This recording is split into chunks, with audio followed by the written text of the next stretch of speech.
It all began in Bikini Bottom. Sandy, SpongeBob, and the rest of the city was having a good day when something strange occurred. A large machinery finds its way to the city. The residents, on noticing, panicked and sought refuge in the Krusty Krabs. The caterpillar dug out the Bikini Bottom and took it out of the ocean, excluding Sandy and SpongeBob, who were able to evade the mercenary. With the Bikini Bottom and their friends gone, SpongeBob and Sandy then had to solve an equation to get them out of the ocean to save their friends. Welcome to It's Mythical. We are recapping the animation titled Sandy Cheeks, Saving Bikini Bottom. Their equation led them to a volcano which happens to gush out water as SpongeBob and Sandy used it as a joyride out of the ocean. They tried to crash land on the location in Texas where the Bikini Bottom was taken to, but a sandstorm drifted them far away. At the laboratory, the Bikini Bottom was placed in a giant water bubble. The residents of the city were in distress and refused to leave the Krusty Krabs.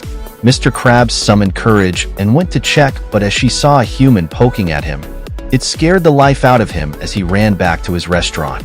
SpongeBob and Sandy, having drifted far away from their location, were making their way back through the desert when they got ambushed by 3 rattlesnakes. They were attacked by the snakes and Sandy got bitten. Sandy was inflated and was losing consciousness as she whistled to family in Texas, and they came right on time and was able to save them. It was a warm reunion as her mother deflated her and took her and SpongeBob on a ride. Back at the laboratory, Tsunami, the leading scientist, was mad to find out that SpongeBob and Sandy were missing as she needs them to complete her plan to clone them for profit. SpongeBob and Sandy were still on the ride as one of Sandy's relatives took the chance to teach SpongeBob how to whistle like a squirrel. Just then, the Texas police shows up. In an attempt to evade the police, her family launches both Sandy and SpongeBob out of the vehicle to their location. On getting to the location, Sandy scanned the area for the laboratory when they were attacked by Tsunami's dog. In an attempt to escape, they found the laboratory and made their way in through a sewage nearby. They followed the drainage pipe and arrived at the laboratory. They reunited with the residents of the Bikini Bottom.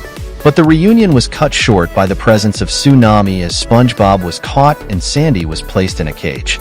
Sandy was familiar with Tsunami as she is a resident in Texas. Tsunami revealed her cyborg form to Sandy and also told her how she stole her research and used it to create the machines for her plans. SpongeBob was placed in the machine as it splits in thousands of multiple SpongeBob.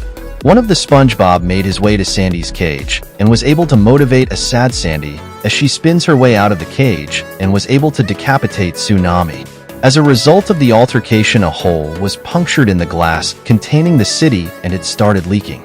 Sandy, in an attempt to move the city back to the ocean in time, tried to whistle to her family, but she lost her voice. SpongeBob, having merged back together, was able to whistle like he was thought and signaled Sandy's family as they were able to arrive just in time and save Bikini Bottom by placing it back in the ocean. Sandy and friends celebrated, and that was how the movie ended. Please like, share, and subscribe to It's Mythical for more mind-blowing recaps like this. Thanks for watching.